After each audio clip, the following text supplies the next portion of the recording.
what a helping soul. While the billows o'er me roll, even when my heart is breaking, my comfort helps my soul. Hallelujah, what a Savior. Hallelujah, what a friend. Saving, helping, keeping love. He is with me to the end. Jesus, I do now receive.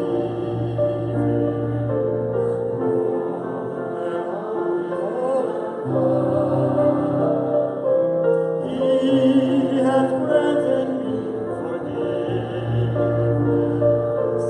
I am his and he is mine. Hallelujah, what a Savior. Hallelujah, what a friend. Saving, helping, keeping love. Is with me to the end.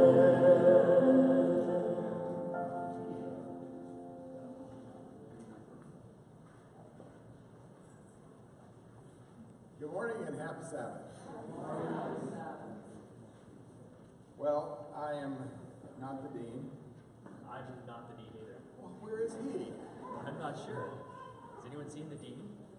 Dr. Handysides sends his regrets at not being here. He intended to be here. He had to cancel his flight because they had a family medical emergency. Things looked good for him, or for his daughter, but he wasn't able to make it here. Otherwise, we would enjoy his presence. You had something to say? I did. Mr. President. I wanted to say welcome and all of the kids that would like to, big or small, we're going to do a Kids Sabbath School across the hall in King Room 2. So I'm pretty sure that's it. But it's across the hall, and April's staying in the back, and you guys can follow her over there, and there'll be fun stuff to do over there, or you can hang out here with us more mature people. Either way, it's up to you. That's all. Thank you. Thank you very much. You know, it's we always look forward to being in Hawaii, and we're glad that we're here, and we kind of envy people who live here all year round. So we'd like to tell the Koala Church how much we appreciate your warm welcome, and we'd like to welcome you as part of our service today. Thank you for being here.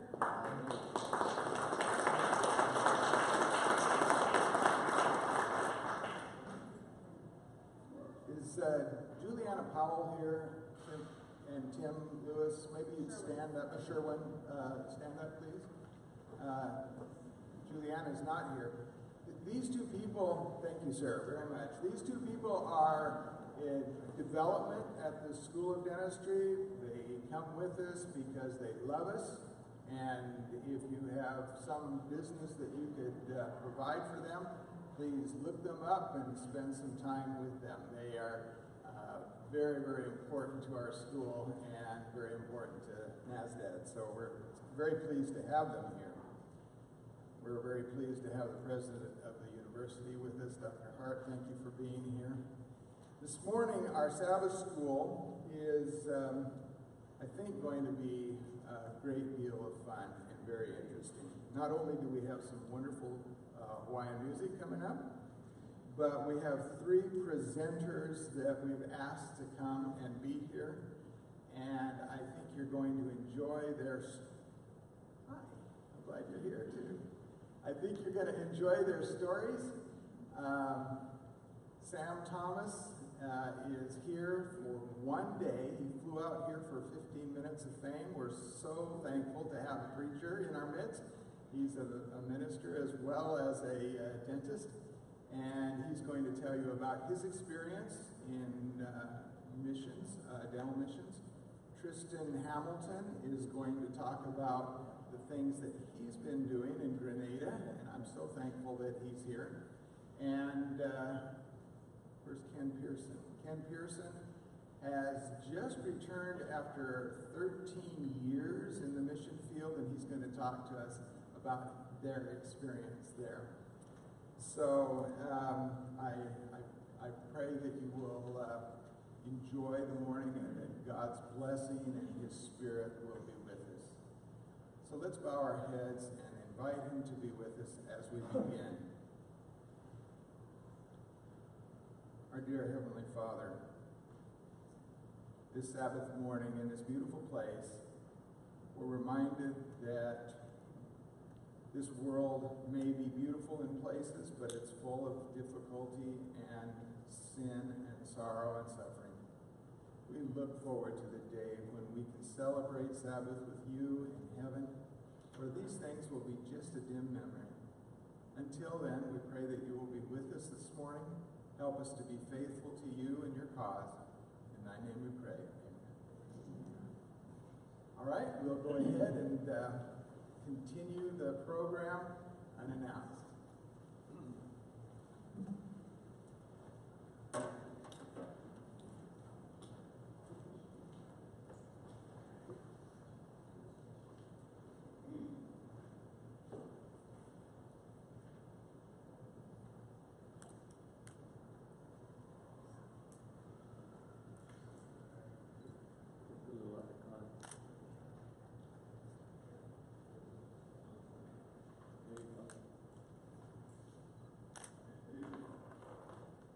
If you don't have an Apple TV, I suggest you guys get it. It's all wirelessly connected now. I can drop this down a little bit. I have a very loud voice. Because you'll be needing Motrin and Percocet, and we have to do a PMP on you guys, and that's not a good thing. Anyway, let's have a word of prayer. Father, we come before your presence. We got nothing. We're just tools in your hands, and you're using us mightily. You're using us in small ways.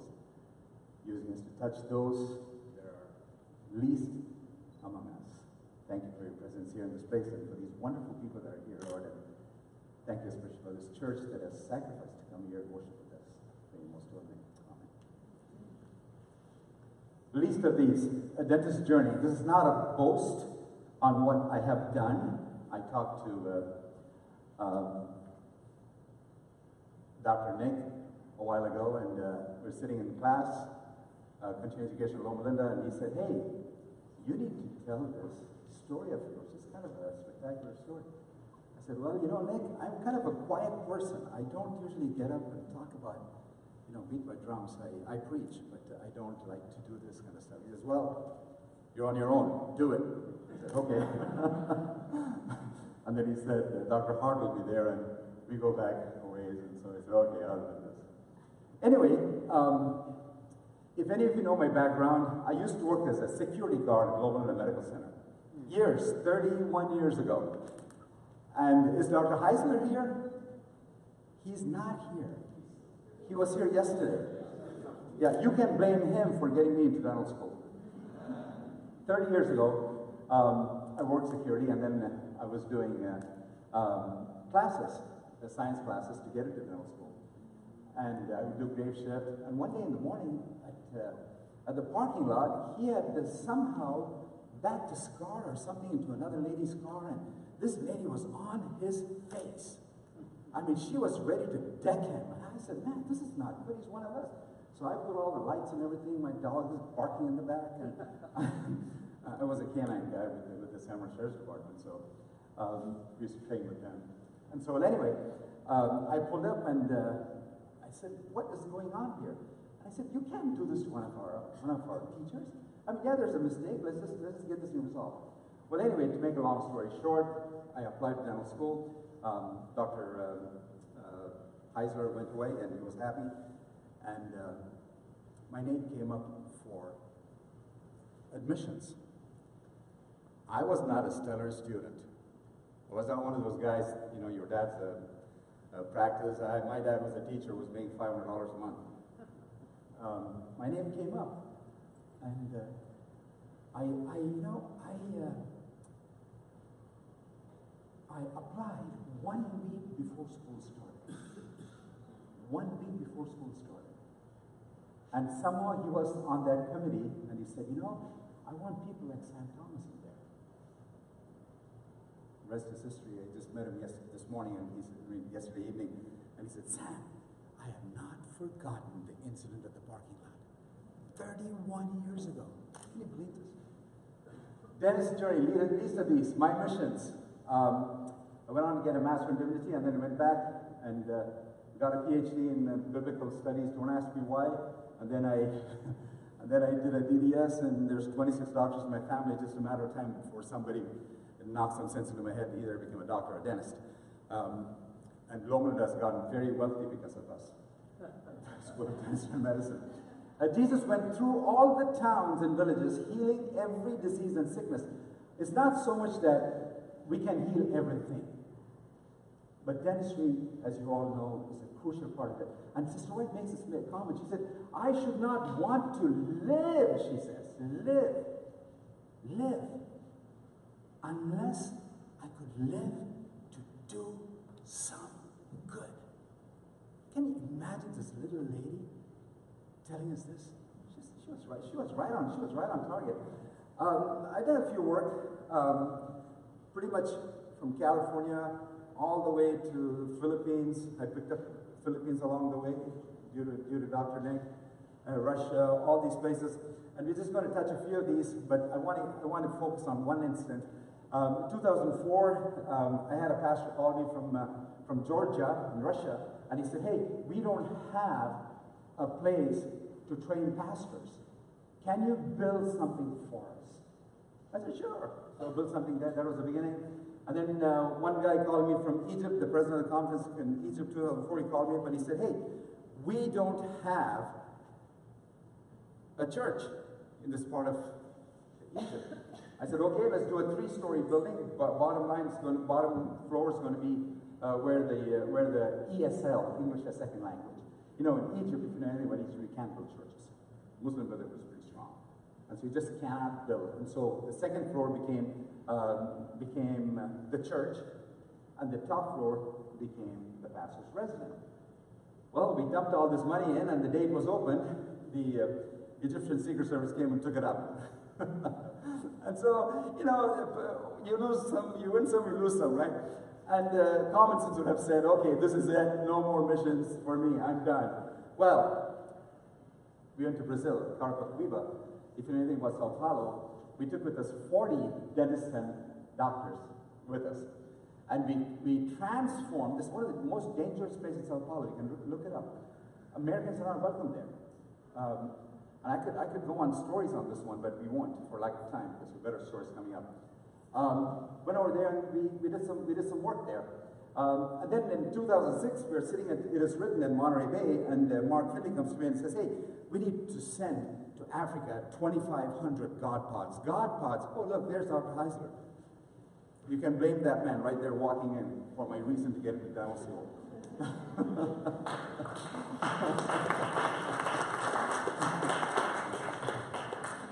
Dr. Heisler, I just told him about our incident at the parking lot and how we almost got decked.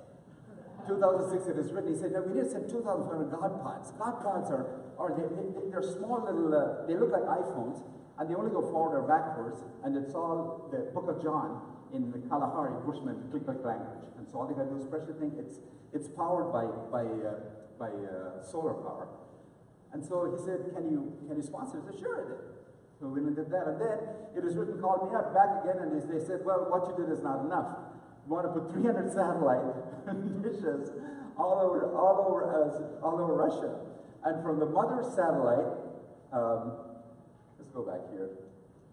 Mother satellite right there in Moscow, we're going to go ahead and shoot this 3 angels message to all these 300 home churches. I said, hey, that's kind of good. You know, it helps to have a wife that's on target, you know, on board with you. Because all these crazy stuff I've done, a normal woman, she would have up and left. But this one kind of stuck around, I don't know why. This is where my turning point happened, 2008. We've been doing small little missions everywhere. In 2008, on Sunday, I had just mowed the lawn. I was sitting at home, and I hear the knock on the knock on the door. And the pastor of a non-7-day Adventist church, he knocked on the door, he opened it up, he said, "Hey, Bill, what's going on?" And he blurts out, "God told me to ask you for money." Didn't even say hi. He said, "Sam, I've been in prayer for 40 days. My church has been praying for 10 of them. 10 people been praying for 40 days. And God gave them names of 3 people. One was a Sikh guy who owns like 2,000 acres of wine for vineyards. And he's 2,000 acres. He's a multi-millionaire in Lodi. And the guy is, we call him Papa Singh. The guy, when he walks, he drops money. I mean, he's just, you know, he's like the Midas touch. Everything he touches turns to gold, except his daughter, of course. And then, so he went in and he said, he knocked on the door and said, "Papa Singh, I'm building a church. Want money? 6 figures." He goes in, brings a briefcase. Here, no questions asked. Then the guy goes over to, pastor goes over to Ford dealership. And how many of you read my article? Maybe I don't have to go through this. Somebody have read it. Somebody has read it, yeah. Okay, 1 or 2 people. Gets a lot of circulation. You put CEU there, they all read it. But anyway, and so, you know, Ford dealership, and the guy goes in, and he asks for the same number of money. The dealership guy, he goes in, writes a check, gives it to him. And now he comes to me, and he says, "Look, 2 of them have given, it's your chance, your turn." And I told him, I said, "Look, this is my entire life savings. I'm not a spring chicken. I started dental school late. I was playing around with Old Testament theology and languages. You know, I need some money for retirement." I told him, I said, "Give me 5 days, let me pray over it." I told my wife, Hannah, I said, "No, you and I need to pray over five days. And let's see if all the requests that we make," let's do the Gideon face, "if all the requests that we made comes true." It all came true, except for one. I told God, I said, "God, I'm going to give this money in faith. You're going to have to turn it and give it back to me in 7 days, 2 times. And I told my wife, I said, "Are you kidding me? It's you know, it's a lot of money. It's 6 figures. It's your entire life savings." Gave the guy the check. He went over, built this church, started building it. 5 days later, I got a call from my CPA. She says, you know, I don't understand." I said, "What don't you understand? I'm broke." She said, "I don't understand. You have a large refund from IRS." I said, "Let me guess. It's twice what I gave this guy." I said, "How did you know?" "I asked God." And so I said, "Man," I said, "I'm rich 2 times. So I told my wife, I said, "You know what? We can retire now." And she said, "Haven't you heard of Ananias and Sapphira? You know what happened to those 2? You want to die? Call up Dick Hart at AH Adventist International." So I called him and said, "Hey, Dick, do I have to?" I asked him, Dr. Hart. He said, "No, call me Dick." He said, "Okay." He said, "Do you have projects in Africa that are turnkey projects?" Turnkey projects, everything is in place. They just need someone to fund it, that's all. You don't have to bring in stuff. It's turnkey projects. Yes, I got one in Chad, which is a TB AIDS ward. I got another one in Ethiopia, which is going to be a nursing school. I have one in Cameroon, and I have one in Zambia. And so I said, "Okay, this sounds great. Do that. Wrote my check." And he got it done. Guys, let me tell you what Adventist International, if you haven't worked with them, they will get it done. And I told him, I said, "Look, I grew up in Africa. I know how the money gets swindled. I don't want $1 of this getting swindled. He said, Sam, none of that's going to go to waste. Every bit of it went there. So I went to check on it. Ethiopia, one of the 6 countries which have contributed to more than 50% of all maternal deaths across the world. Maternity mortality ratio is the number of women who die from pregnancy-related causes while pregnant or within 42 days of pregnancy. And that is why this my wife said it's called midwifery, not midwifery. So, those of you know that, am I right on that? Is it midwifery or is it midwifery? Anyway, who knows? Tomato. So, Gimbi Nursing Adventist School, Ethiopia, in 2010, they finished this. In 2010, the dean called me and said, hey, I want you to come down. We have 40 midwives that are going to be graduating. Could you please come and inaugurate? I said, no, I don't want any credit anywhere. No, Ananias Sapphira is still in my head. No, it is gone, it is finished. Let's just go on with the story. And so they did this. They got this done. Next was in Chad. 87% of the people in Chad live in poverty. Did you know that? 87%. In Jamina, in the capital of Chad, there are no dentists. The only dentists are 2 dentists in the French embassy. That's it. They don't have any dentists out there. Chad GDP is look at that. GDP is $800 as compared to USA, 65,000. I mean, that's war or what? And so we did our first trip. This is the first trip, people. My 80-year-old, those of you that you think you're 80 and you cannot go on missions, I got news for you. Look at my mother-in-law. Okay, she was the cook for the trip. And, and we went to Chad. It's home-based dentistry, guys. Pack 20 bags, send them through, and pray to God that you get the stuff on the other side. And you pay the $2,500 extra fees. Include that in your trip for excess baggage. And do you know something? All the trips that you've done to Africa, 3 trips, not a single bag got wasted. And some of you have been to Istanbul airport, it's a mess. Istanbul airport is not over here. You go there, lost and found baggage is about a football field long. Okay, it's right beside the mosque where they pray. And I can tell you stories about that. 20 bags of supplies, nothing got lost. And so we went over there for the children, Christmas time. And everything is a story in miracle. 8-hour ride through desert. If you know anything about Chad, it's sub-Sahara. There's no water. Mosquitoes are malaria, falciparum. They're not very friendly like as in Ethiopia. These guys bite you, you die. I mean, it gets into your system, and something does. I don't know. Maybe Dr. Hart can tell me all about this. I'm just a super dentist. Fix the teeth. I don't know anything about malaria. So, but anyway, malaria kills you. In Ethiopia, it's like getting a cold. Falciparum destroys you. Sub-Saharan Africa is very dry. It's very desert. And the city of Beira, and then you pick up patients along the way. Patients there and look at these things. It's like you're going into a country that is out there in camels on the road. These guys and future patients riding on top of this. One of those things breaks and they end up at the hospital. Sub-Saharan desert is very interesting. And when we went there, this is what we found. People, these are TB AIDS people. And what they do is they just let them out there and they just die.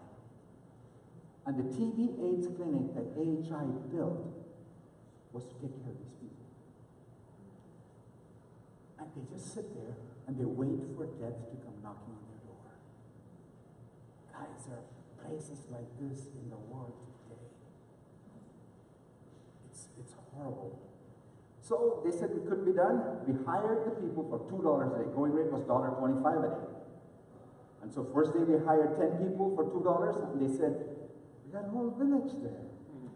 Can you hire 100 people? I said, sure, bring them on. $200 a day. We got that whole thing done. But then we didn't pay this girl any money because she's my wife. And we looked like just like one of these guys. So, well, anyway, we finished the thing. And Wells, I saw a bunch of kids. The kids were there. Clothes were ragged. I said, you know what? Let's just buy them new clothes. And the pastor came to me and says, no, you know what? Let's not buy them clothes. Let's build a well. It's only going to cost you $2,000. Let's just build a well. We built a well for $2,000 right there. And that well is still working today. It's you know, the reason why malaria is so rampant is that people dig, and then the hole gets bigger and bigger, and during the monsoon the rains come in, and then they hatch these mosquitoes. So well is a good thing. These are some of the kind of people you find. 90% are Muslims. 90% Muslims. 87 live in poverty. Sabbath church, guys, if you haven't been to Africa for Sabbath school and church, oh my God, it is sort of like what we're experiencing this morning. It is amazing. It starts at 8 o'clock in the morning, goes on till 6 o'clock at night. It is a time of fellowship. None of this look at the clock and run to home. Why? Sabbath church was I got to show you. Well, anyway, more stories. And while we were having the Sabbath church service, these guys are cooking for us. None of us got sick. That's a miracle. Sister White says it's not earthly rank, nor birth, nor nationality, nor religious privilege. That should hit a chord among our Seventh-day Adventist chosen people of God, which proves that we are members of the family of God. It is love. It is love. A love that embraces all humanity. That is why I love NASDAQ and I love AHI. There is no horse in the race with these guys. They do it because they want it. But then we went to Zambia. I promise you I'll finish up in 5 minutes. Okay. I was supposed to have been told my 25 minutes. And then we'll collect the offering, 14.3% HIV, 1.5 million children are orphaned as a result of the disease. Life expectancy is 37.5 years. How many of you are older than 37.5? Please don't raise your hand. All of us, see the hands going up. We all should be dead in Zambia. Okay? I mean, Zambia is very close, and we went to Mommy Adventist Hospital. The guy on the far right, is David Chaco, my brother-in-law. He's a retina surgeon. That's his wife, Janice. She's an ER doc. And this is Ali, my niece, who is in medical school right now. My wife, my nephew, and myself. And he was he wanted to go to student missionary. So I called up Dr. Hart. I said, Dr. Hart, he said, Sam, it's too late. He said, can you open up something for him? And you know what he opened up? He opened up Mwami and sent him over there. Thank you. Anyway, if you go to Mwami, it's a lot like Hawaii. Only a lot of cobras. Okay. Yeah, a lot of snakes. Beautiful long snakes. They're called black mambas. They will come in the middle of the night and crawl into your bedsheet with you, and they look in the morning. You know, if they bite you once, you are dead. Okay, but it's a beautiful place. And wildlife in Zambia is amazing. There's just so much. It's a gorgeous, gorgeous place. Like you go to Zambia, it's like Hawaii with all these beautiful animals, except those animals bite. Okay. These animals here bite? No. And this is the dental office that Dr. Doyle had financed, and they went through with NASDAQ, and they put two brand new operatories there. This guy over here, okay, his name is Collins. He's a dental technician. You go for 2 years and do everything a dentist does, except things like root canals and what have you. But he's a dental technician, and he helped me a lot. We saw in 5 days, over 1,500 patients between him and I. I mean, we're talking about 5 days, guys, 300 patients a day. We were cranking. And we stopped because we ran out of lidocaine. At the end of the thing, he says, Doc, he comes to me and says, Doc, I want to be a dentist. I said, you do? I said, yes. And Africa, they all want to be American, they all want to go to the United States, they all want to be this and that, the other. And so he said, hey, I want to be a dentist. I said, okay, but you know how much it costs in Loma Linda? It costs about $500,000. He said, oh, no, I don't want to go to Loma Linda. I said, okay, go to the most prestigious university that you can find in Africa, which is Makerere University in Uganda. It is the best in all of Africa. Idi Amin went to school there. And I knew that this boy was not going to get in there. I mean, who? Adventists, Seventh-day Adventists going to Makerere? Come on, that's just unheard of. He'll be the first one. So I forgot about it. A year later, he calls me up and he says, hey. I said, what? I got into Makerere University. I said, no, you didn't. No, I did. I said, okay, so I called up the dean over there and I talked to him and I said, hey, listen, I'm sponsoring this kid. Did he get me? Yeah, we're waiting for your $5,000 to come in so he can go in. $5,000 for dental school. Wow.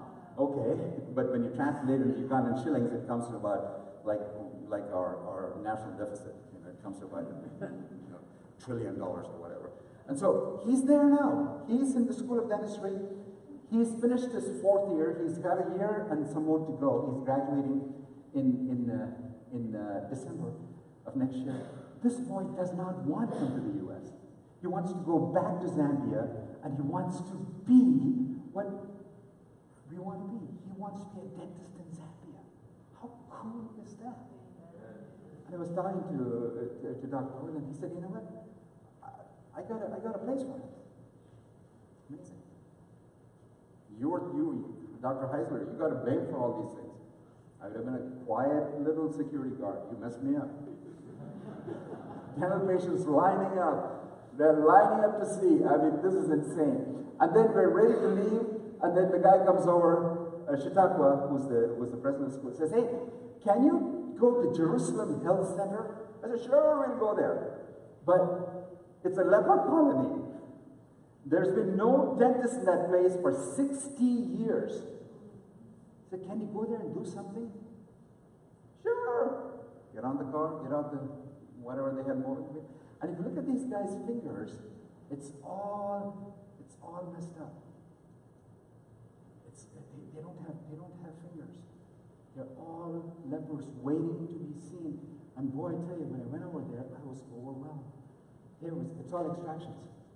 And there were just people like you wouldn't believe. One day we saw, like, I believe between Collins and I, we lost track after this, something like 400 patients, something like that. It's crazy. They just line them up. You know how you do dentistry in Africa?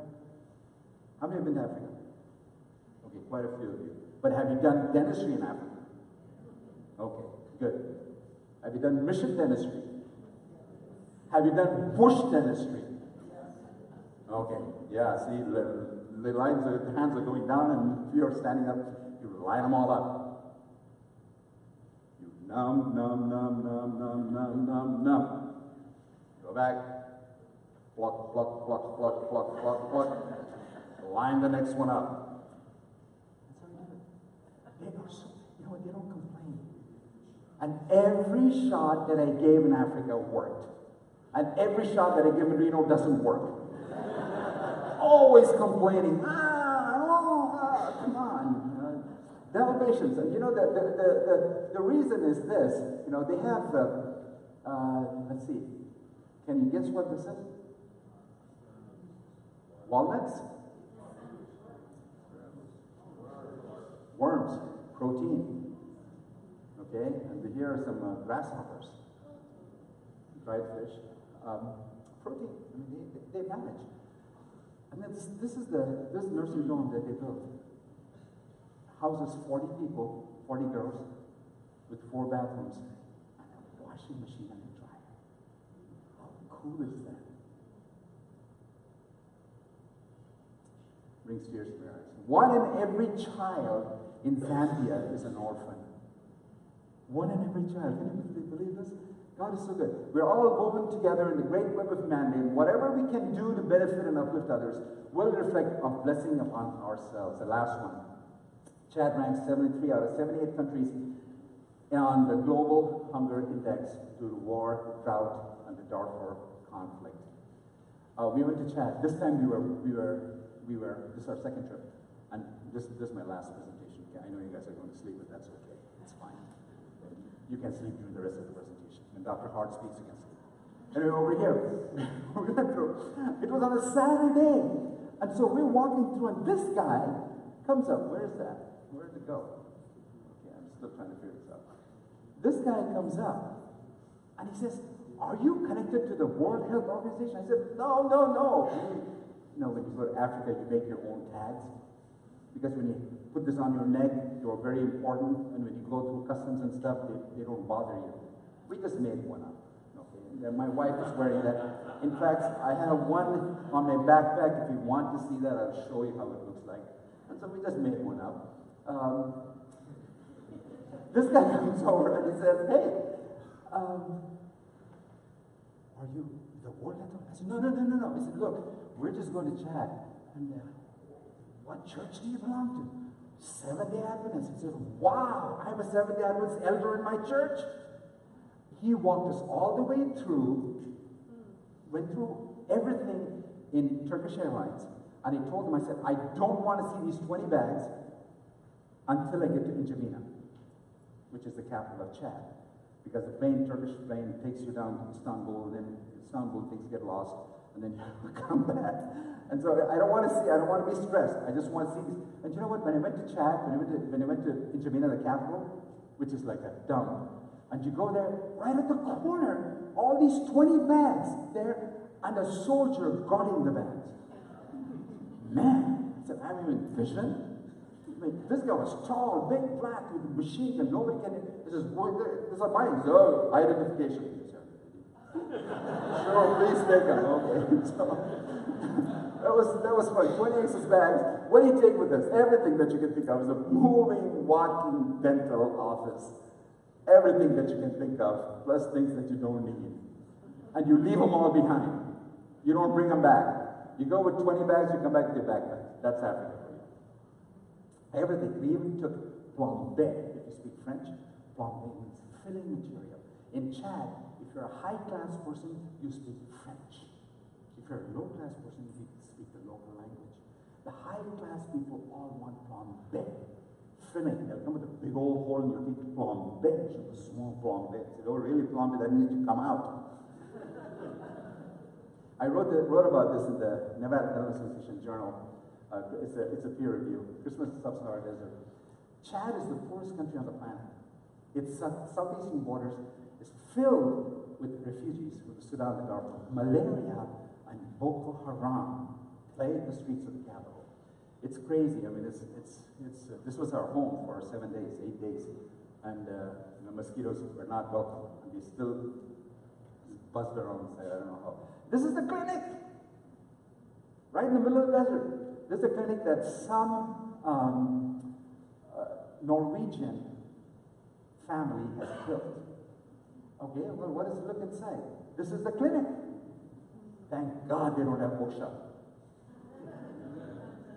And so, well, we did something. We transformed to this. You know what? My wife is a woman of prayer. She's teaching these prayer classes in like so many. In fact, she's going through another 10 more weeks of classes at our church in Lodi. She prayed. And Dr. Heiser, I kid you not, okay? She prayed, and she says, Sam, God's going to provide us 2 dental chairs. In the middle of the desert? I'd like to see that. Guess what happened? Somebody in 1957 had put these 2 chairs in a garage in a hospital 3 miles away. And they went and they looked at the stuff, and there was the chair. And that chair would go only one way, down, and it stops exactly the same height that I have in my office. That's it. Guys, it was amazing. And then, of course, my wife, she's still alive. That was our, you know what that is? It's a mobile dental unit. $800 built by Americans for foreign use. That is amazing. I did a whole set of 32 crowns on my mother-in-law at my house in Lodi. For my 83-year-old mother-in-law, the crowns look really good. And so the mayor found out that there was a fatwa on the American dentist and his wife that had come over. The fatwa means go get him, kill him. Okay? And so the mayor sent 6 of his big guys with all sorts of guns, and I'm just showing you just a few of the guns because the rest of them all, I said, no, I'm going to show this at church just with one for show. Well, the Boko Haram, which is actually the Al-Qaeda group in Africa, they came over. We didn't know about it, disguised as patients, and they walked around. And they went back. They said, we couldn't find any American dentists. They all look like us. It's crazy. But this guy was my best buddy. You did not mess with James. His name was James. You did not mess with James. He's got 1 gun. He's got 4 more tucked away all over his body. Dental patients wake up in the morning and this is all you find. I mean, it's another 7 days, another 1,500 patients. Amazing. And then when at the end of the day, they wait turns. They just find a place under the tree, they sleep, they wait for tomorrow morning to show up. And I just wanted to show you this. Do you see what's wrong with this? Do you see this stuff? Dr. Heisler, what is wrong with that mouth? See the plane of occlusion? It's gone. There's nothing there. He had gone through, somebody had hit him, and the whole right upper maxilla had just collapsed. In pain for 2 years. He couldn't chew. Everything was chewed on this side. And when I saw him, my heart just broke. He was like an 11-year-old kid. One of you, you're sitting out there. No occlusion. So I took out the tooth, prayed. I said, man, I wish we could send him out to Loma Linda and get a cross on him, but I don't know what happened to him. Dental patients everywhere, they love to open their mouth. And this was our kids. And I could stay here and tell you story after story. I'm sure you have too. I'm sure you have done a lot for God. But the bottom line is this. What can you do? I came back and I said, Lord, what more do you want me to do? And he said, your job is not over. Okay, so I'm going to write a book. So I wrote a book, Heaven's Short List. I had all my girls in the office design the cover. I took the 33 Miracles of Christ and I put them all in contemporary language. Just wrote it up in such a way that it's just kind of funny. And all the proceeds of that goes to Africa. One of the elders, what happened to that church that I built? The non-Adventist guy, the pastor that came over, one that is not our Adventist church. What happened to him? He started out with 40 people. Today, there are 1,500 people in that church. They meet on Sabbath. They meet on Sunday. There are people that are secretly keeping the Sabbath. It's insane. It's crazy. And one of the elders said, you know what? I can't come out in the open and keep the Sabbath. I said, why? They'll kick me out of the church. But I will keep the Sabbath. Keeping the Sabbath.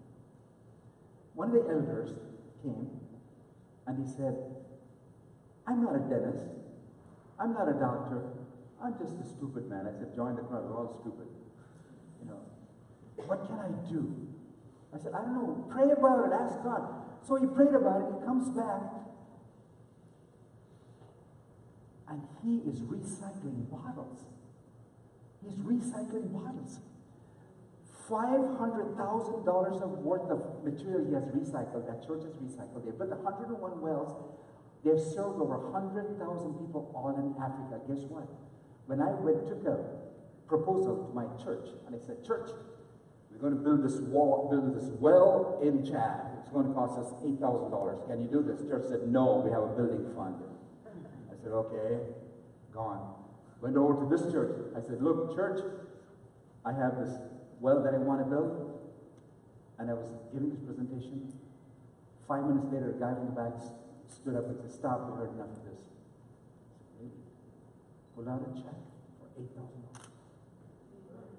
You know, God uses people in strange and crazy ways. You know, God requires everyone to be a worker in his vineyard. You are to take up the work that has been placed in your charge, period, and do it faithfully. That's it. You know, it's not too long before we're going to see this. The cloud, I believe never went. The cloud the size of a small hand coming up to give to every man according to what he has done. To the least of these. The least of these. You know, I don't know about you, but Jesus is coming soon. It's not a fictitious imagination. It's not something out there flying around. No, he's going to come soon. Are you going to be ready? You know, whatever your hand finds to do it. Faithfully. Let's pray. Father God, we come before your presence. We want to dedicate all these things to your hands, Lord. We are empty vessels, waiting to be filled. We got nothing, Lord. We got nothing. But you in your mercy fill us for one purpose, to do your work. Thank you once again for this day, for these Sabbath hours, for these holy hours. Help us to keep it. Help us to keep it the way that you would have it. Thank you so much. Praise you, Lord.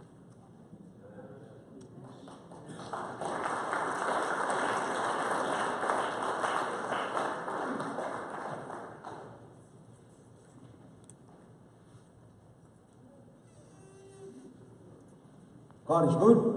All the time. God is good. All the time. All the time. God is good. Oh, I love to hear that. That's the only one I come to here to sing. Thank you very much.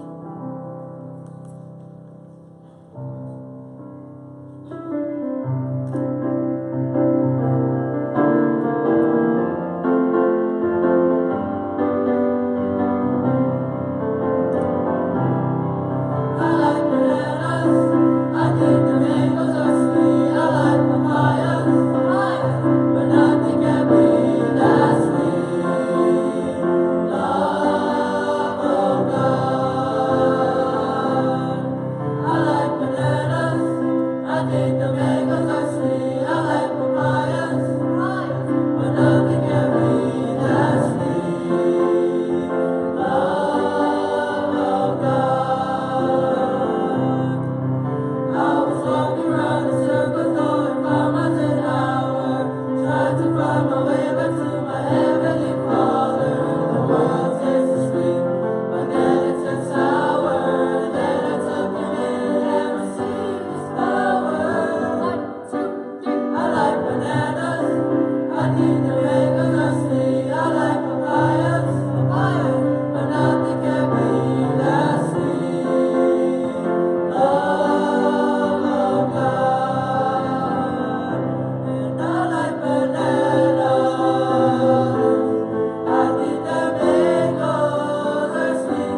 Morning.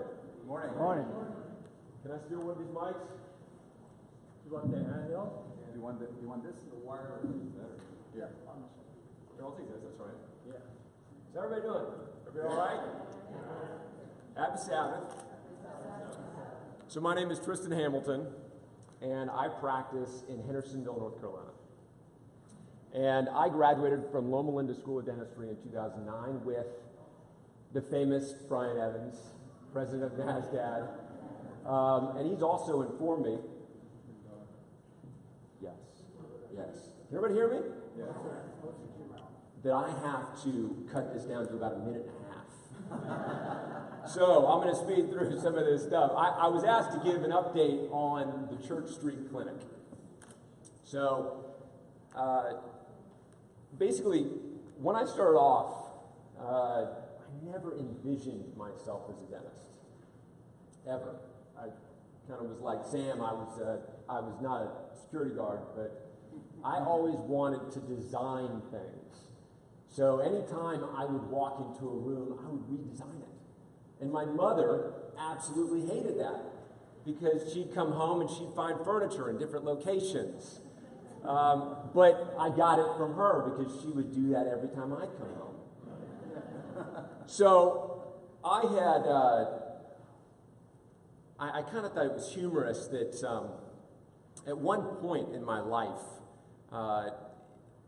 the lack of vision for dentistry was so profound and clear that when I was serving in Zambia, I was working in a bush clinic, and I remember the dentist, and I put that in quotations because there was no dentist, was pulling a tooth, and unlike Sam, this guy did not hit the IA nerve. Okay, this patient's feet were in the air, he was white-knuckling the chair, and he was screaming so loud that it made me nauseous. And so I actually had to leave the operatory, run to the back of the guy's office, and bend over the sink, and I was just about to lose it when I looked up to heaven and I said, God, I will never, ever be a dentist. Look who's laughing, right? So God had the last laugh on that one. So in the fall of 2001, I graduated from Manners University School of Architecture. And if anybody remembers what happened in the fall of 2001, so I was out looking for jobs, and I had found a wonderful firm that was doing security upgrades to U.S. embassies all across the globe. And that was, as exciting as that sounds, not all that interesting. So I went on and I practiced at a different firm, and it was a pretty amazing firm. We did designs like the ballpark at Arlington, the Texas Rangers baseball stadium. We did the American Airlines Arena in Dallas, and my baby was the master plan in Las Vegas. But 2 years later, I was asked by Maranatha to build a church in southern Costa Rica. And it changed my life. I couldn't come back to my job and be fulfilled. There was this huge void in my life.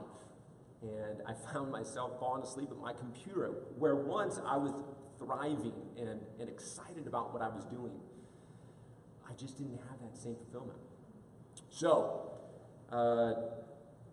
building that church, I saw a Brazilian team of dentists and dental hygienists that came and made such a lasting impact on that village that I found my life purpose. And I came back, and I told I got an invitation after I was working for about 6 months or a year, got an invitation to go to Zambia.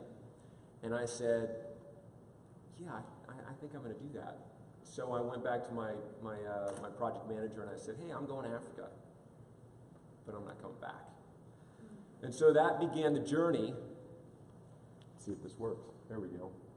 All over the world doing mission work. So all of you in this room have taken part in missions. All of you in this room have probably either funded it or been there yourself. And so you've seen the faces that are changed. You've seen the people that you've made impacts on, right? Well, the same with me. I was never the same after that. So, we went on to do dentistry. Loma Linda came back, went to Wilmington, North Carolina. And God had this plan that he had outlined from the very beginning. It's funny how we are so clueless as to what God wants us to do, right? But he knew it all the time. He had set it out from the very beginning. So, in comes Grenada. I'd been practicing for 7 years in Wilmington, North Carolina, and I'd been, no offense, Dr. Hart, under the thumb of the several $100,000 that I owed to Loma Linda.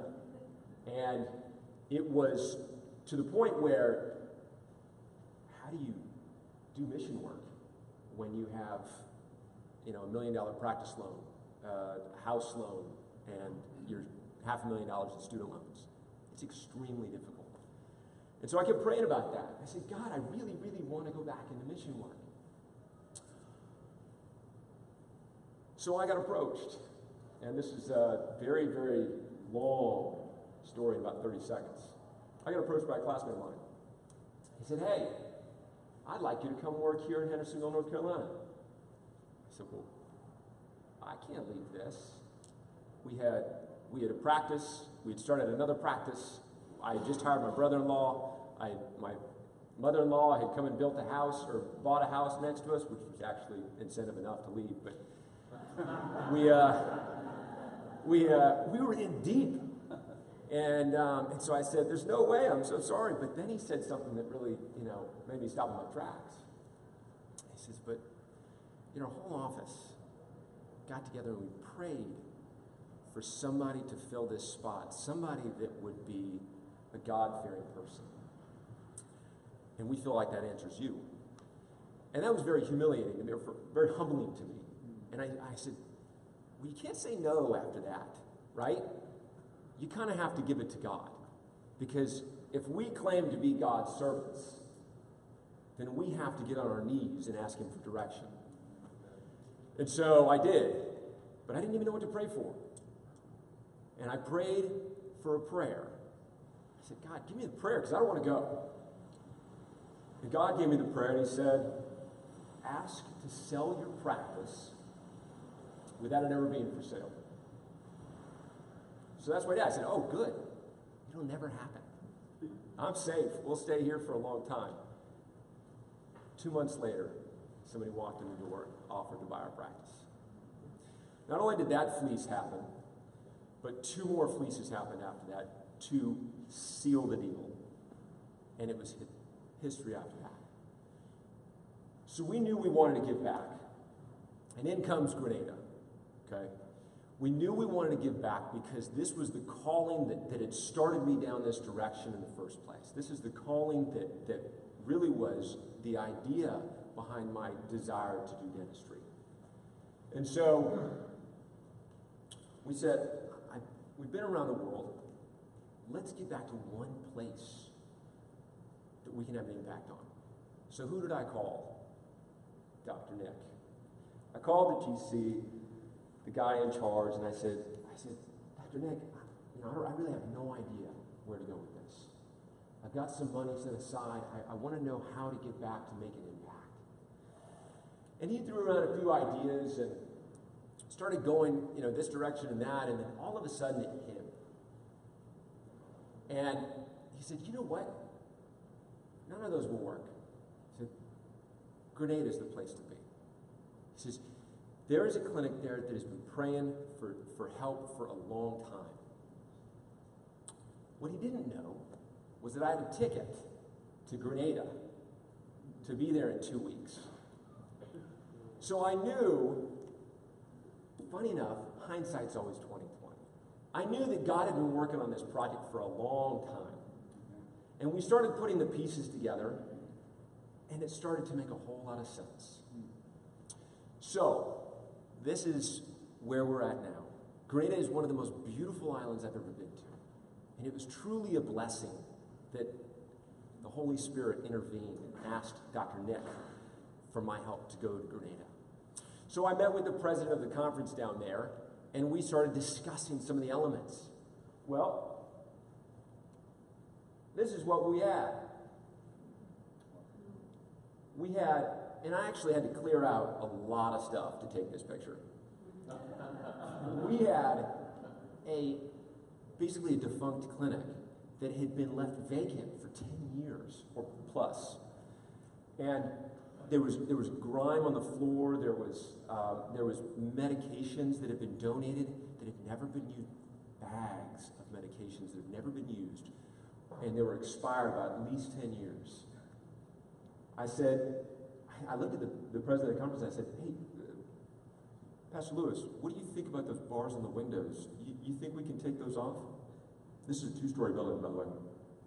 And he says, well, do you want your equipment here tomorrow? I said, we can leave the bars. No big deal. So we've got the food pyramid, which is essential for every Adventist, on the wall. We've got saloon doors, which are making a comeback, okay, in dentistry. There's a lot of work to do. So we took this money and we talked to the church and we said, what can you guys give to be a part of it? So we came up with a plan. We set up a corporation. We set up a board of directors, all through the help of NASDAQ. They led the way every single step. And I can honestly tell you that I would not be standing here without the conversation that I had with Dr. Nick. He inspired me to do more, and this is what we came up with. So now, how about progress? So, they worked for 3 months. Talk about island time, okay? What would have been done in probably a month in the United States, minus all the hassles of the inspections and all of this stuff, took about 6. So this is about halfway, okay? This is about 3 months in. And they really love that color. It is everywhere. And they've done an amazing job at making this place feel like an actual clinic. A very nice clinic. See, it's everywhere. So, what we found was that through the grace of God, through God's master plan, He has put us here on this earth to be His servants, as Sam Thomas said, His tools. And God willing, this thing will be up and running, hopefully this year. The shipment of all the equipment that has been helped by NASDAQ, the funds of NASDAQ, the support of NASDAQ members like you, is going to facilitate the rest of this clinic. We've had donations of over $60,000 for supplies and equipment that just arrived last Friday in a container that took well over a month to get from Savannah to Grenada and is now being unloaded into the clinic. So I'd like to read you a little thing by Ellen G. White, which kind of has been my personal motto, and I feel like a lot of people in this room can probably understand this and hopefully can use this in their own lives as well. The greatest want of the world is the want of men. Men who will not be sold or bought. Men who in their inmost souls are true and honest. Men who do not fear to call sin by its right name. Men whose conscience is as true to duty as the needle to pole. Men who will stand for the right, though the heavens fall. So, remember that as you go on and you think about the purpose of NASDAQ, the purpose of yourself in this life where sometimes we can get so lost, right? But what we really want to do is make them smile. Happy Sabbath.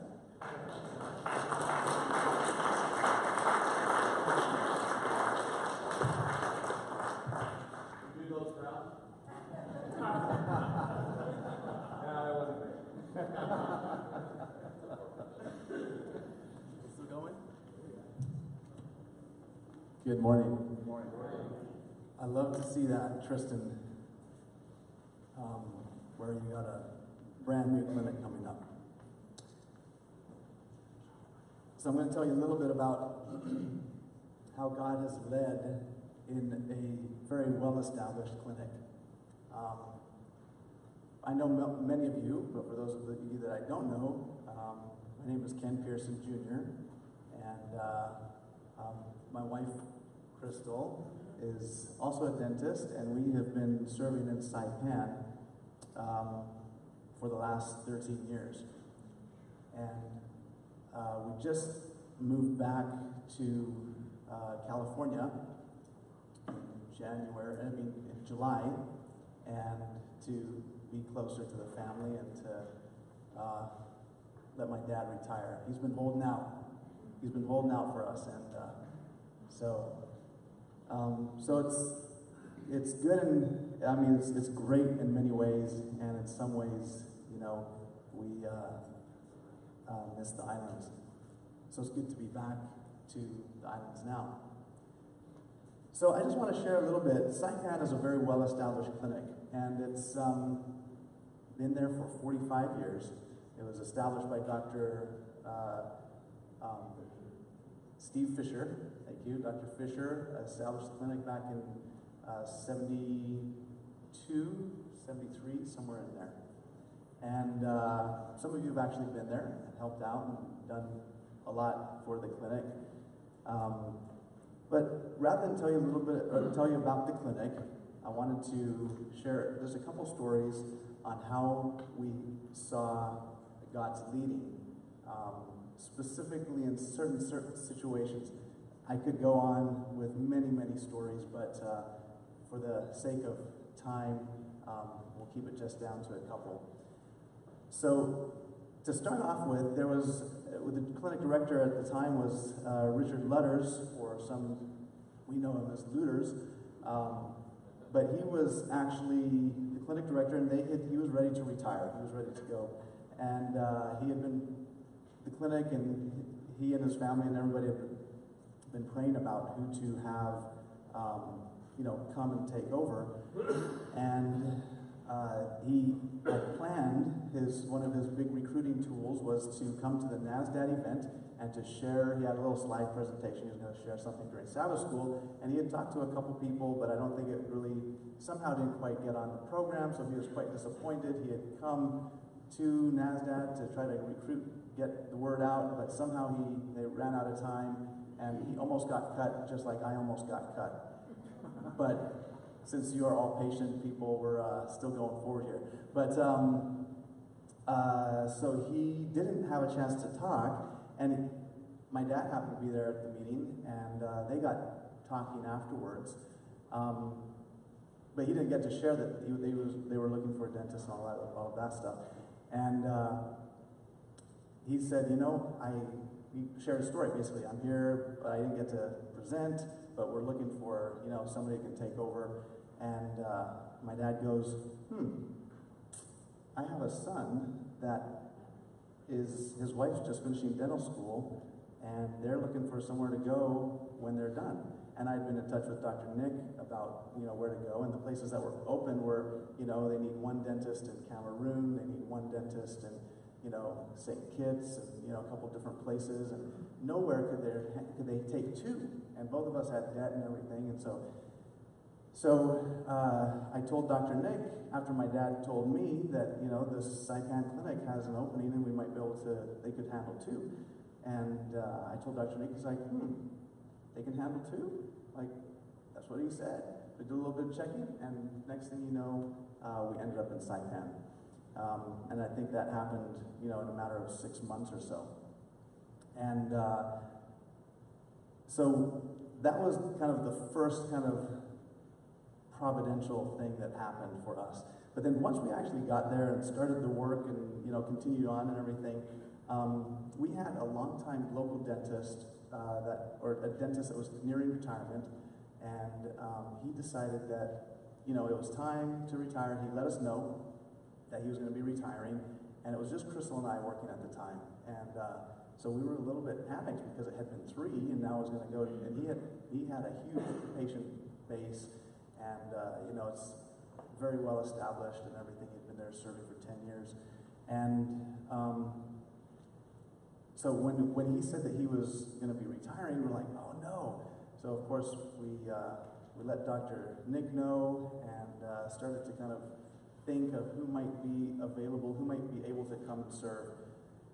And I have a friend that I had known for quite some time, and he had graduated in 2003, Mike Stafford, and he had been working in Zambia, and he had helped to establish the dental clinic in Lusaka.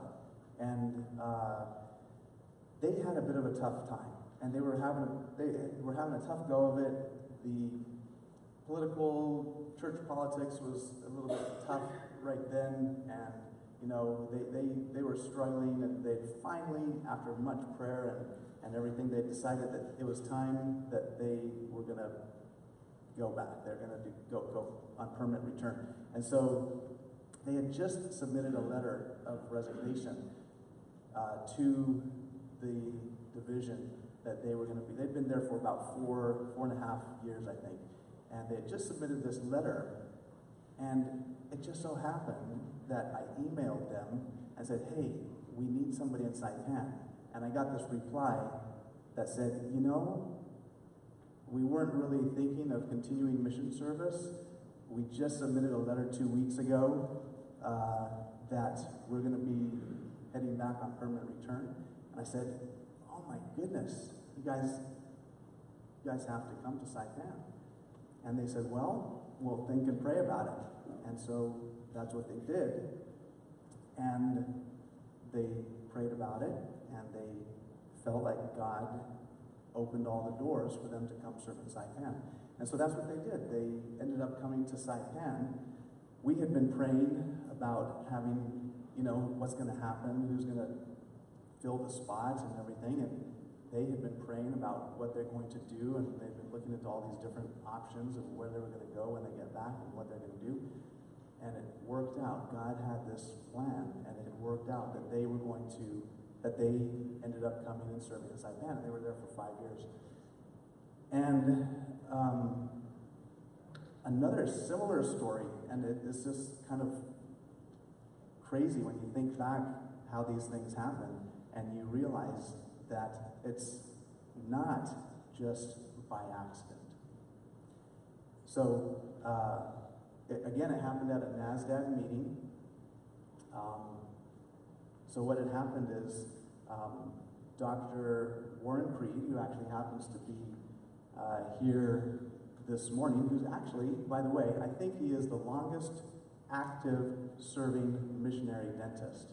And I think it's up to like 25 years, or maybe 26.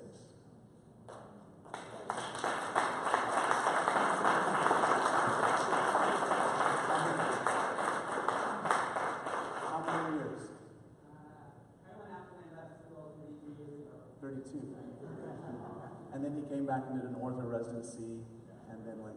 So they were in Japan or Okinawa for a number of years, and then they were actually he's an orthodontist, and they were serving in Guyana. And they had been there a couple years, and were helping to try to get that clinic in Guyana going again. And they had plans to build a new clinic and everything, and things were going well. The only problem was that he wasn't doing any ortho. And he had tried to kind of, you know, get the name that, you know, but there just is not a lot of people that could afford orthodontics. And so they were really struggling with trying to get this orthodontic practice up and running.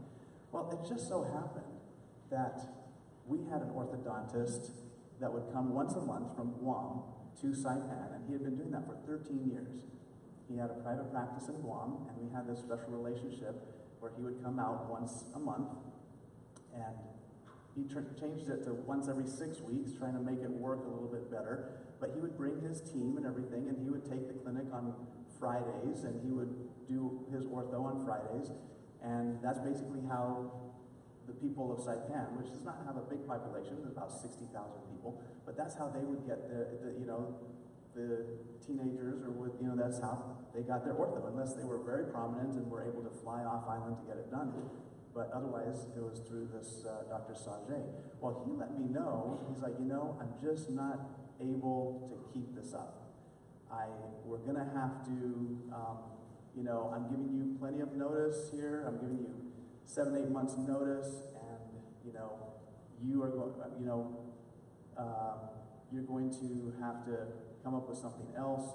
And I'm sorry, but just economically, the prices of the tickets between Guam and Saipan have just been going up and up and up, and he just, like, I can't do it anymore. And so he let us know, and man, we're like, oh no, what's going to happen? We're going to have to, everybody's going to have to fly to Guam. We're not sure what's going to happen. And so we started praying about it, and we had no idea. And just in typical normal conversation with that I had with my dad, I said, yeah, Dr. Sajay let us know that he's not going to be able to come out anymore. So we got to figure that out and see what's going to happen. Well, my dad came to a NASDAQ meeting, and at I think it may have been the prayer breakfast. I think it was the prayer breakfast at Loma Linda. And he sat down next to this guy that was sitting by himself, which happened to be Dr. Creed.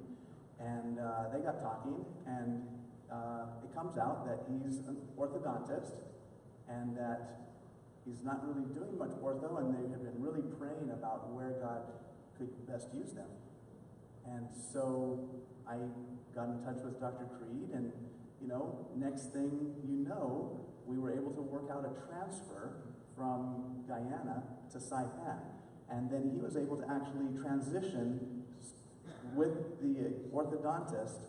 And it seemed like this had happened after the fact, but it all happened before.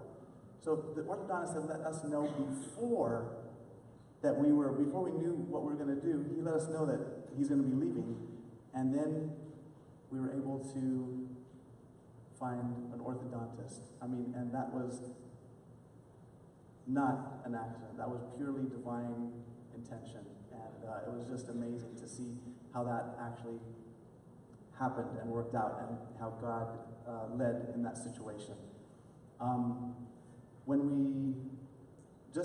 we were leaving this transition right now back to California,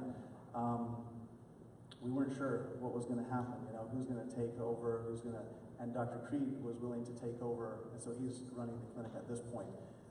And then there were 2 young dentists that, recent grads, that felt the calling to go serve. And one is Dr. Kim Moon, and the other is Dr. Stephen Delgado. And both of them are now in Saipan serving, and kind of filling the void. So it's amazing how God has always provided and just continues to lead. And I have one other story. I don't know if I'll just tell you this quick story. About 6 years ago, the little school, the church school that we had, which is, a lot of times church school is for the church members' kids. This was not. This was a community school, a Christian school in the community that had a good reputation, but it was tiny. It was like in a little rundown house, and it was, people loved it because it was like a family Christian school, and but the facility was atrocious, and it was just in bad shape. We had been looking and praying for a place to go with a previous principal that we had, and the principal was, actively looking and everything. Well, they left. The new principal that came in was just concerned about, let's just try to run the school, and let's not really look at expansion. Let's not look at, basically, that whole momentum kind of fell flat. And then about 2 years later, we heard of another Christian school on the island that was closing. And, I didn't really think that much about it. I didn't even know if it had actually happened. And then one day, we heard about it in June, and then one day in September, just completely out of the blue, I had this thought that, was, I believe, a thought given to me by the Holy Spirit, because I just hadn't thought about it at all, and it was like, I wonder what happened to that school, and I felt prompted to just go and check, and it happened to be on a Friday afternoon, and so I just jumped in the car and ran down to the school, the old school that closed, and I went up, there was nothing going on, no students or anything, and I knocked on the door, and it was opened by somebody, and I went in and started talking to the man. It was the pastor, and he was, in the process of kind of cleaning up things there at the old school, and I said, so what's going on with the school? Are you guys going to reopen? How come? Say, no, we closed. The board decided to close the school, and we've turned what's owed on it, everything's back to the bank. And I said, really? So you're not going to open up? And it's a beautiful facility. I mean, it was 14 rooms, 2 stories, and 12 classrooms, 1 office, and then 1 kind of cafeteria, and just offset from the main road. Beautiful. I mean, built to be a school. It was really, amazing. And the thought, of course, is going through my mind. I'm like, what are they doing with the school? He said, so I asked, what are they doing with the school? He said, well, we don't know. It's not up to us. I can give you the name of the guy at the bank if you want to talk to somebody. Are you interested? I said, well, I mean, yeah, maybe. I don't know, I guess. So he said, well, here's the number. And so I called the guy, and he said, yes, it's been foreclosed on. It's for sale. We're looking for half what's owed on it, and what was owed on it was $800,000, and what they were asking for was $4 million. And through a series of miracles, I mean, there was so many different.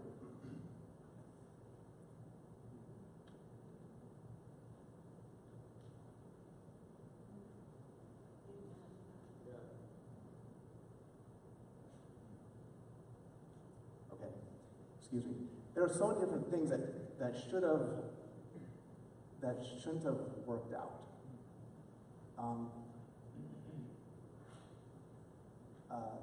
The cost should have been completely.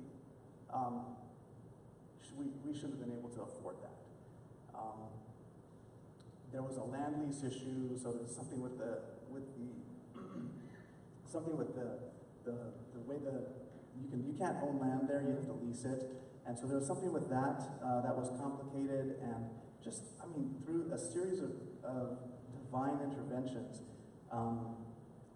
we met with the landowner, we met with the bank, we actually had a good relationship with the bank, and this was not just the clinic that had a good relationship, it was the Guam Micronesia Mission, which the clinic falls under.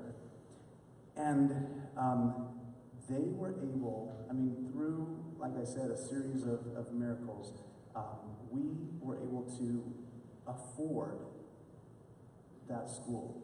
And we actually paid $250,000 for the school. And they built it for $1 million something. It was amazing. And so that's where they are now.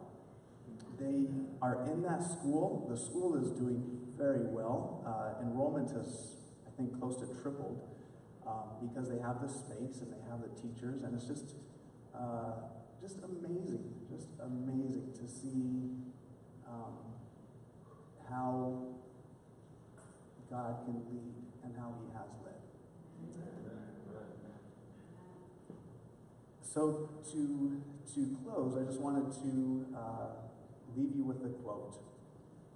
And it says, and I believe Ellen White said it. I don't have a page or number, but it says, "We have nothing to fear for the future, lest we forget how God has led us in the past."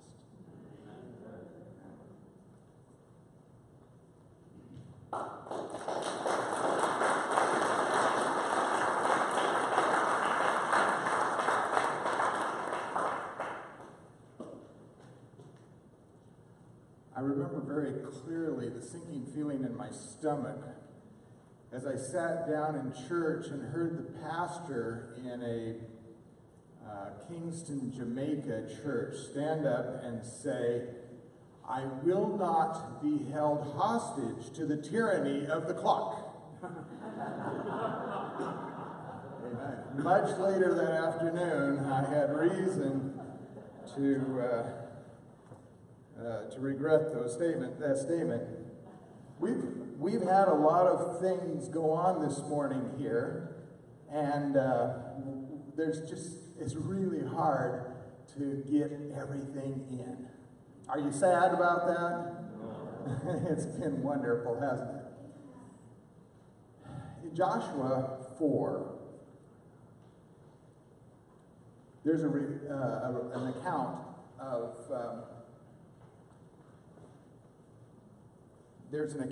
of the crossing of the Jordan River as the children of Israel came into the Promised Land. And God had a funny request of Moses. He said, "I want you to get one of the men from each tribe to pick up a stone from the middle of the riverbed, and I want you to carry it to where you're going to camp."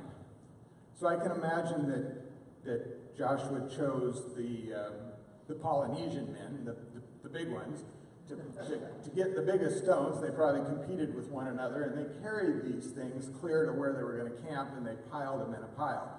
I don't know what it looked like. I can't imagine 12 stones, if they were on top of each other or a pyramid. I really don't know. But it must have been significant, because the rest of the instructions are, when your kids see this and they ask, "What are these stones for?" then you're supposed to be able to tell them that this is a memorial to how God has worked in the past.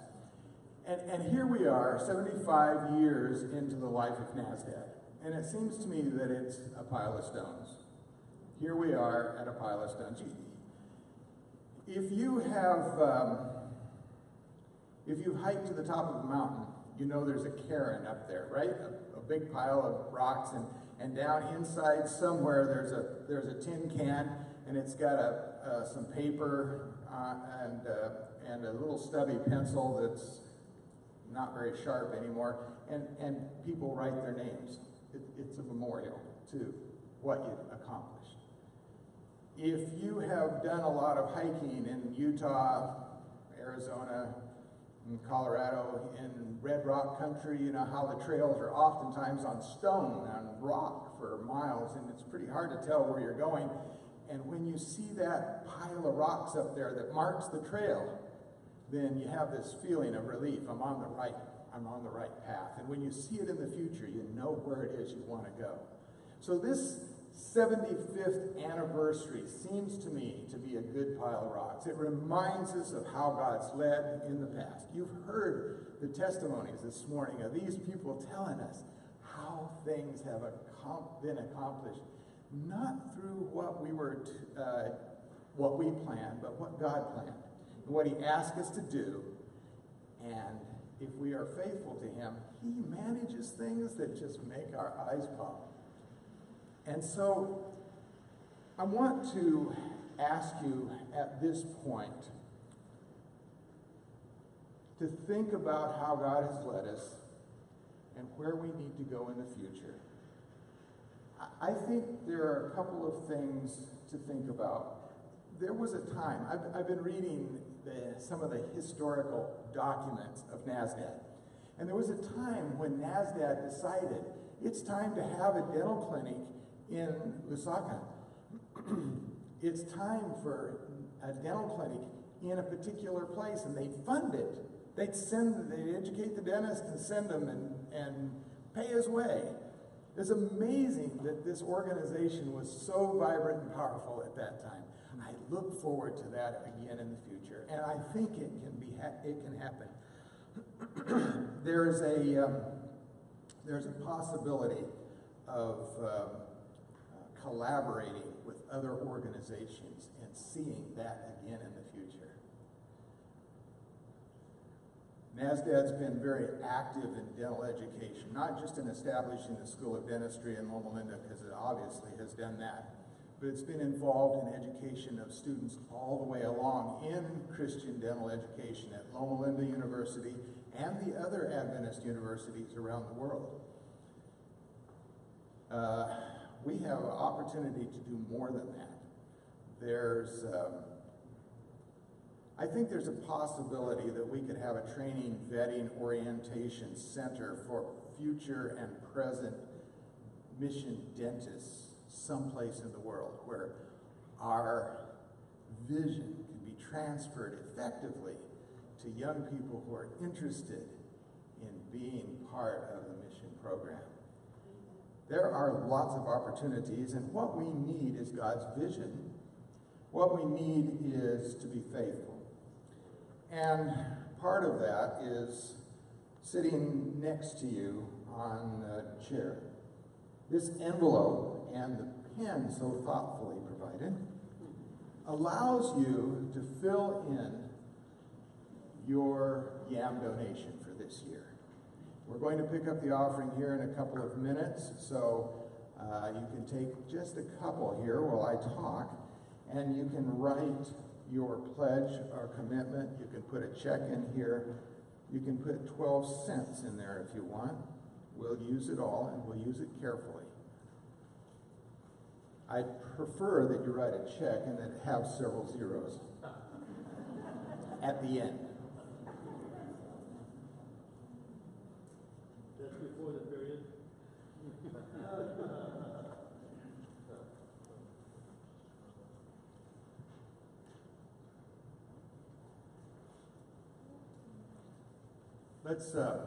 Let's talk to God, and then we'll hear the good music while we pick up the offering. Dear Lord, in this Sabbath School time, we've been very impressed to hear how you are willing to use us in our frailty and our weakness, how you've been willing to make a difference in this world, and how our faithfulness has been so effective for you. We pray this morning as we give these gifts and as we plan for the future to be involved in missions, either here in this country, in the operatories of our offices, or in some remote location, either in a dental clinic or under a tree. We pray that you will bless us and that you will use us and that you will help us to be responsive to you. We thank you for what you've given us financially, and we're appreciative of the fact that you willingly take this back and you will use it for your good, for your plan and for your kingdom. Now, as we give this offering and as we listen to the music, Lord, we pray that you'll continue to be with us. Thank you. Amen.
place, filled with glory and grace.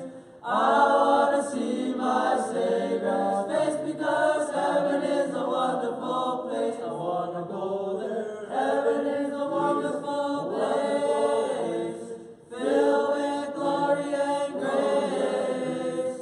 I want to see my Savior's face because heaven is a wonderful place. Heaven is a wonderful place, filled with glory and grace. I want to see my Savior's face because heaven is a wonderful place.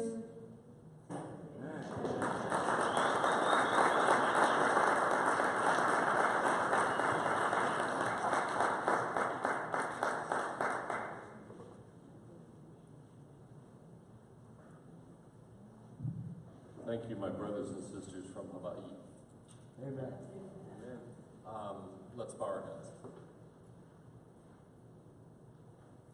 Gracious, kind, loving Father, we've just seen a small picture today, but it's crystal clear that you have designed and guided in the past. With us, you've guided in past and guided and directed currently, and we trust that you will guide and direct toward us in the future because we want to reflect in a very small part how faithful you really are and how loving you are. In Jesus' name.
I didn't remember your singing voice, man.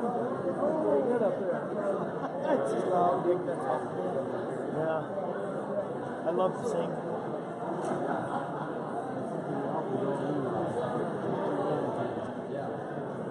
The main world religion as well as congregational singing.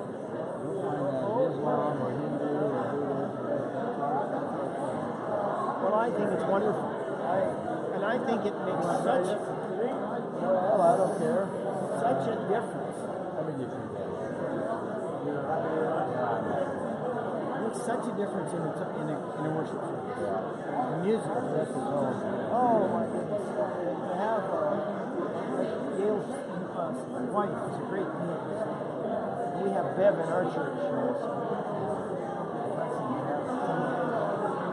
Can help in that way. Do you know who Hug is? Yeah. Somebody was talking this afternoon. Hug. I think so.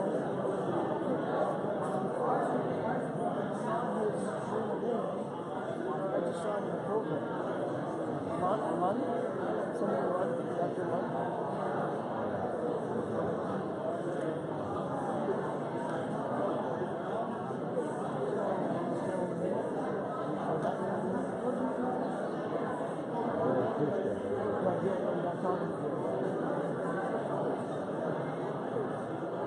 Older gentleman, because he's somebody that's one of the old guys from way back. His dad back in the 50s.